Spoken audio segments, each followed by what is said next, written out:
त्वटी पर तो कुदरत ने कैसी रचना की है, मानो प्रत्येक वस्तु जीवन का रस लेकर आई है। निसंदेह बड़ा ही रमणीक स्थान है। प्रत्येक दृश्य मानो शोभा की खान है।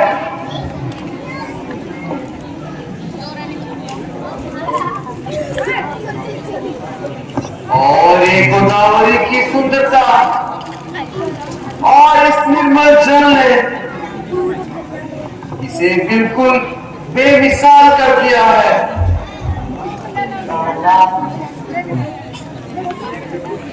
तो देखो कैसे बंधु डांस गा रहे हैं, नजर होकर मुद्रा में चक्कर बना रहे हैं। होता है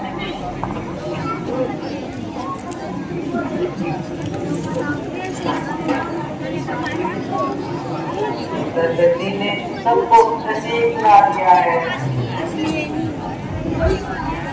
क्यों ना हो,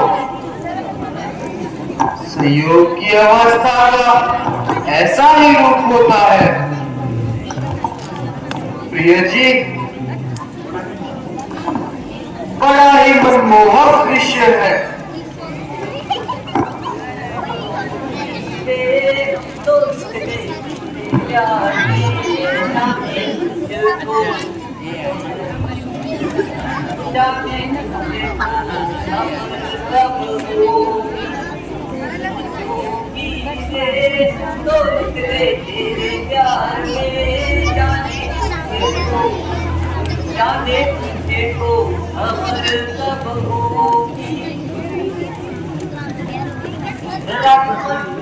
तुम कौन हो? क्या वास्तव में तुम मनुष्य हो? यदि कुछ हर्ज ना हो तो अपने मन से परिचित कराइए। देवी, हम महाराज दशरथ के पुत्र और अयोध्या के रहने वाले हैं। समय के लिए वनों में रहने आए हैं।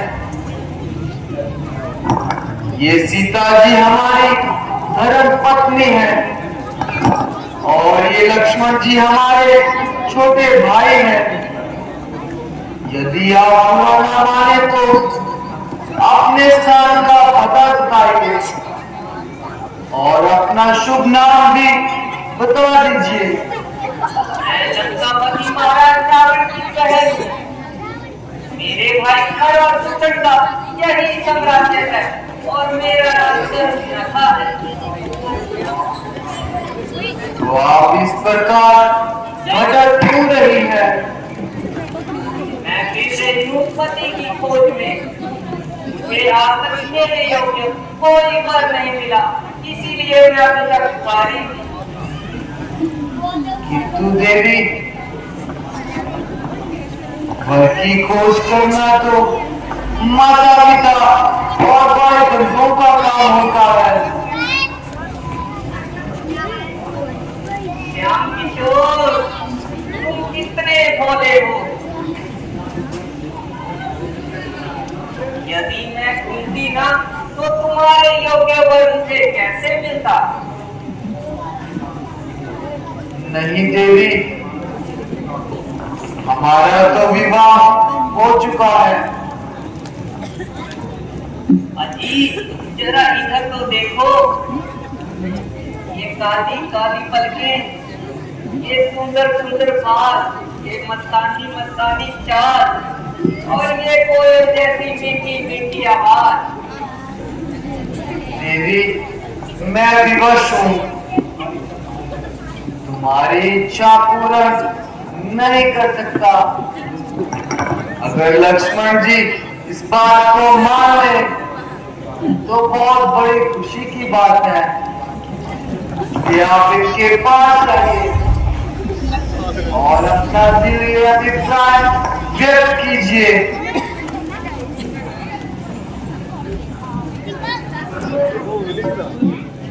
राम किशोर, तुमने तो मैं केवल छेड़छाड़ कर रही थी, वास्तव में मेरे योग्य तो तुम ही हो। आप मुझे स्वीकार करो, जब तक की उम्मीद तुम्हारे चरणों से उतर देगी। मेरी खुशी का क्या ठिकाना।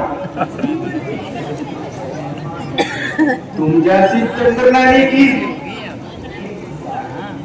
तबीयत मुझ पर आ गई।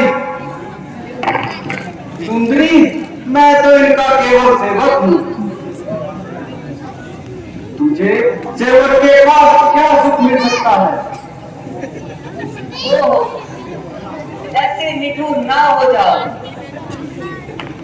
ये देखो मेरे कटीले कटीले नैन, ये लचीली कमर, ये जो कोमल शरीर, ऐसी दूरी को देखकर क्या तुम्हारा मन भाता नहीं?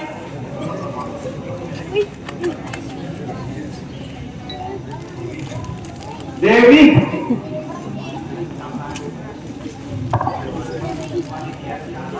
सेवक बनकर सेवक पाने की ऐसी सब आशा है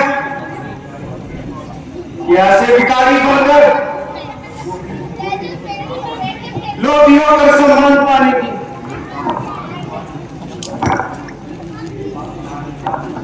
मेरे पास तुम्हारा निवास नहीं हो सकता। मैं तो केवल इनके आज्ञा का पुजारी हूँ। आपकी और उनकी जोड़ी वास्तव में अच्छी लगती है।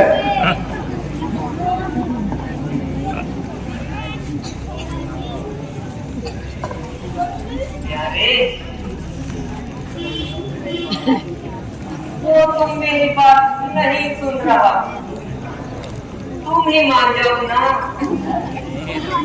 वह छोकरा तो बिल्कुल नादान है, भला इन बातों की उन्हें क्या पहचान।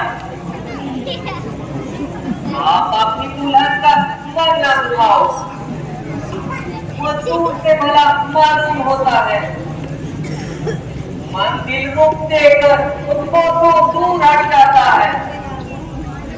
ऐसे रुकटों में रुकती भी नहीं। देवी, तुम देख रही हो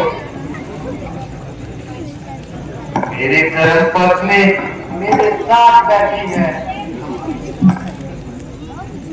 फिर हम ये अनुचित विवाह कैसे कर सकते हैं? क्यों नहीं कर सकते? राजे महाराजाओं की तो अनेक रानियां होती हैं। हाँ, होती है, किंतु वे देश विरुद्ध कार्य करते हैं। हम ऐसा कदापि नहीं कर सकते। ये बहुत महापाप है। हमारे साथ नहीं करेगी। हमारी जोड़ी तो लक्ष्मण के साथ ही मिलती है।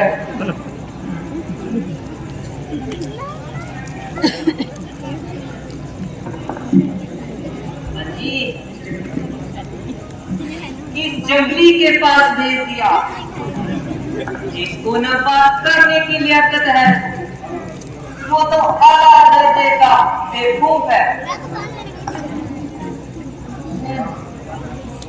भला मैं आपको छोड़कर कैसे जा सकती हूँ? उस काले कुलूटे को तो मैं स्वीकार नहीं कर सकती। वो जिस लायक था उसे वैसे ही काली पुतली मिली है, तो उससे विवाह करना सरकार है। सुंदरी, मेरे साथ तो वही विवाह कर सकता है जिसने अपनी लाज और सम्मान तोड़ दिया हो।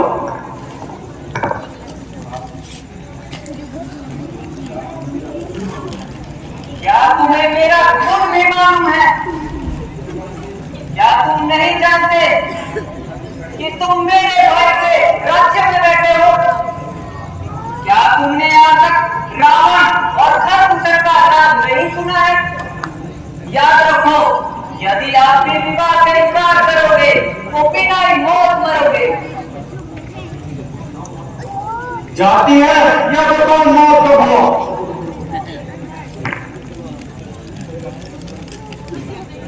यह छोकरा तो बड़ा ही नटखट है, पर तो मेरा कोई जादू नहीं चल रहा। अब रामचंद्र के पास जाती हूँ, शायद वहां पर कोई बात बन जाए। अजी अब क्षमा भी कीजिए, बहुत ही लगी हो गई। वो अपनी शर्म को बिल्कुल भी खो चुकी है। प्यार में कैसी शर्म।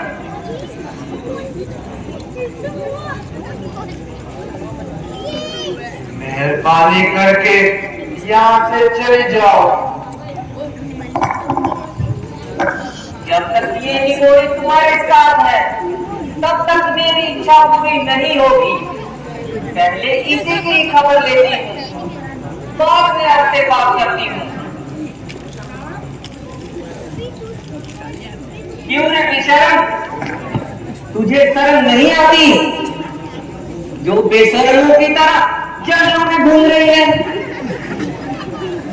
मैंने तेरा क्या उतारा है, क्यों मेरे घर पर कर रही है? लक्ष्मण जी, इसकी रग रग से शरारत टपक रही है। जब तक इसको अपनी करने का फल नहीं मिल जाता तब तक ये यहाँ से नहीं जाएगी। हमारा पीछा छोड़ा तो अब सीता की तरफ लपक रही है।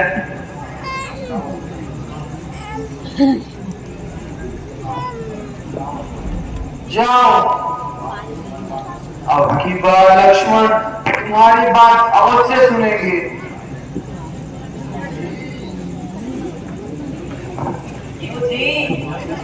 अब आए ना सीधे मार्ग पर।